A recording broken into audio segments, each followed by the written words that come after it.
Hey everybody, Mike Iaconelli back out here in the shop, and I'm going to change it up a little bit today for you. And instead of giving you one specialty trick, technique, rigging method, I'm going to go a little more basic, and I'm going to give you my top 6 lures every bass angler has to own. Top 6. Let me tell you, first of all, this was really hard to break it down to just 6 categories. I like to carry a lot of stuff with me, so it was really difficult, but I thought it out and I narrowed it down to 6 lures that every hardcore bass angler, every real bass angler has to have in their box. And we've got just a little flambeau box here. And in no particular order, I'm going to start with my top 6 must-haves. And the first one is a crankbait. And, you know, a crankbait is such a good lure because you can cover a tremendous amount of water with this lure. It's a lure that I call it a search bait. And it searches for fish. It's really unique. Crankbaits come in a lot of different colors, a lot of different bill sizes, from small square bills that only dive a few feet, all the way to giant lipped crankbaits that dive 20 and 30 foot. But I'm going to keep it general and say a crankbait that dives as deep or a little deeper than the depth of water you're fishing. You know, 2 of my favorites for sure are a DT4 and a DT6. They dive 4 to 6 feet. But that crankbait deflecting off of cover or deflecting off of the bottom can really trigger bass to bite. And once again, the bonus of a crankbait is that it covers a tremendous amount of water. It searches for the fish. And then once you find them, you can slow down a little later. On color, I'm going to keep it real generic on all these colors of lures, but I'm going to say pick the color that matches the forage that the bass are naturally eating. It's called match the hatch. So if the forage is bluegill or yellow perch, something bright, something chartreuse. If it's shad or minnows, something silver. If it's crawfish, something brown. Match the hatch when you're picking crankbait color. Number 2, and it's another lure that can cover a tremendous amount of water, is the good old spinnerbait. The good old spinnerbait. And this one was tough because it was a toss-up between a spinnerbait and a vibrating jig, or chatterbait style lure. But I went with the spinnerbait because I think the spinnerbait is a little more versatile, and for sure the spinnerbait is a little more snagless than the chatterbait. The nice complement of a spinnerbait to the crankbait is a crankbait has treble hooks, has a tendency maybe to snag a little more. So in situations where you're dealing with heavy cover or grass or vegetation, standing timber, places where that crankbait won't work, that spinnerbait is the deal. Just like a crankbait, the spinnerbait elicits a reaction strike from fish. Meaning when this thing's buzzing by their head, it looks like a little school of minnows, looks like a little school of bait fish, looks like a bluegill, and they almost have to eat it. Tremendously snagless, comes in a lot of blade options. But in general, a ½ ounce shad-colored spinnerbait has to be in your box. So that's number 2, is a spinnerbait. And by the way, this is one of my favorites. This is a ½ ounce water slash spinnerbait, which is a great little compact profile spinnerbait. Number 3,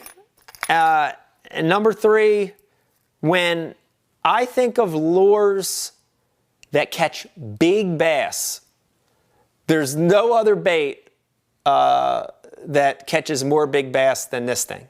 Maybe outside a giant swim bait. But number 3 in the essential must-haves for your bass box is a jig, is a traditional skirted jig. I carry from sizes 1/4 ounce all the way up to 1 ounce, but in particular, a 1/2 ounce skirted jig. When you look at this jig, it does a great job of imitating a lot of different things. A crawfish, a crab, when you change to different colors, a bluegill. And the other thing about a skirted jig is it's probably one of the most versatile baits in your box. You can fish it all 4 seasons, winter, summer, spring, and fall. You can fish it deep, shallow. You could drag it on the bottom. You can swim it. You could do so many things with this jig. And for some reason, a skirted jig triggers big bass. This one's got to be in my arsenal. If I had to just pick one style and brand, it would be this one right here, which is a Missile Jigs 1/2 ounce mini flip. This is a black and blue. I have a Berkley Power Bait chunk on it. I like it with a crawl. But a 1/2 ounce jig has to be in my selection. You noticed all 3 of my first picks of my top 6 have been power fishing lures. Power fishing, reaction baits, bigger baits, mainly for a casting rod.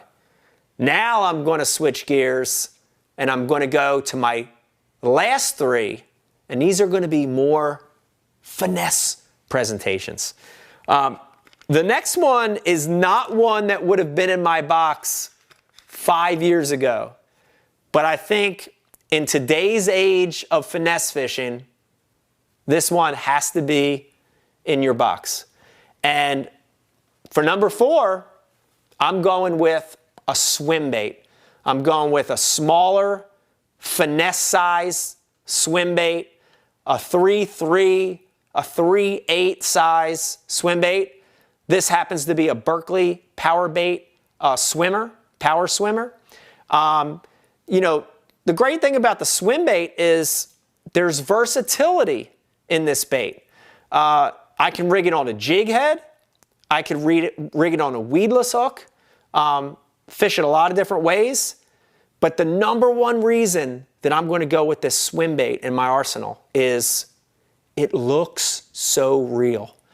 When you're talking about stained to clear to ultra clear water, nothing mimics forage better than that swim bait.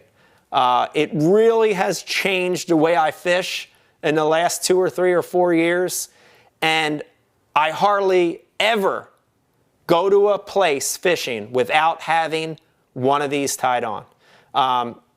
Again, that's the 3.3 Berkley Power Bait power swimmer, and I have it on a 1/4 ounce VMC Dominator swim bait head, jig head. Okay, getting down to the end here. Number 5, another finesse presentation. And if you've watched my tournament career, you know how many tournaments I've won or done well with this style lure. And it is the soft stick bait. A 4 or a 5-inch soft stick worm, Senko, whatever you want to call it. This has to be in your box. When things get tough, when nothing else is working, this is one of the lures that you can tie on and always get some bites. Always. This particular lure is a green pumpkin, 4-inch Berkley Power Bait General. It's a great little stick worm. Colors, I like to stick to the same theory as every other lure in this box, which is match to hatch. So green pumpkins, watermelons, black and blue, chartreuse, little chartreuse in there. Things that mimic the forage is what you want to use. The other great thing about this soft stick bait is how many different ways you can rig it. You notice right now I have it wacky style with a VMC weedless Nico hook, but I could also Nico rig it. I could Texas rig it. I could fish it on a wacky jig head. I could fish it on a Carolina rig, a Texas rig. A stick bait's so versatile. But when it comes to finesse fishing, especially in that 4-inch size, I don't know of many other lures that beat it. All right, we're down to the wire, and this is number 6. And this was a hard one, and I threw in this other one, which I decided not to use because I just wanted to show it to you. This number 6 slot was a toss-up between a Texas rig creature bait and a shaky head. But it's the top 6, so I'm parting ways with the creature bait. And for number 6, I'm going with the good old shaky head. And just like the soft stick bait, when things get tough, when the fish aren't biting, it's cold front, there's 1,000 dudes fishing in front of you, put a shaky head worm on a spinning rod and you'll get bites. This presentation has been around for a long time.